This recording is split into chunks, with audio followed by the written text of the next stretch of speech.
Avant l'éclosion, il y a une préparation. Dieu dit c'est l'année de l'éclosion. Comment est-ce que tu te prépares? Est-ce que tu t'attends à quelque chose? Est-ce que tu es dans l'expectative? L'éclosion là ne vient que de Dieu. Mais l'environnement doit être préparé. Ouais, c'est pourquoi les oiseaux préparent les nids. On se prépare.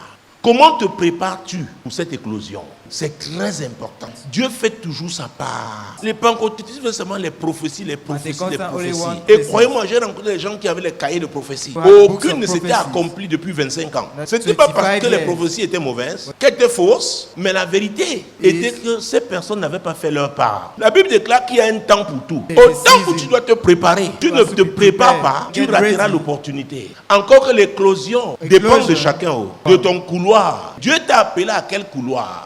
Comme disait dans le livre qui porte son nom, au chapitre 2, verset 1, j'étais à mon poste et je veillais. Je n'étais pas à la place de quelqu'un d'autre.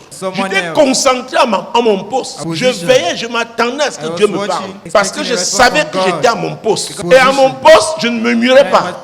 Je n'enviais pas ceux qui avaient été bénis. Je me concentrais sur la mission que Dieu m'a confiée. J'ai refusé la rancœur. J'ai refusé la rancune. J'ai choisi l'amour. Parce que c'est que Dieu est amour. Et c'est le Dieu amour là qui me visitera. Et Dieu l'a visité. T'es-tu posé la question de savoir ce que tu dois faire? L'éclosion, tu ne sais pas à quel moment ça va arriver. Ah oui, tu dois être préparé. C'est pourquoi un chrétien ne peut pas mener une double vie. C'est un choix et tu demeures dans la vérité. Vous affranchirez de ces convoitises mondaines, de ces envies qui ne glorifient pas Dieu. Vous affranchirez de cette mentalité que chacun veut seulement se battre.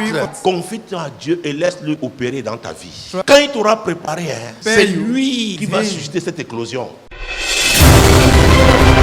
Moi, l'Éternel, je t'ai appelé pour le salut. Je te prendrai par la main, je te garderai et je t'établirai. Vous traitez alliance avec la lumière des nations.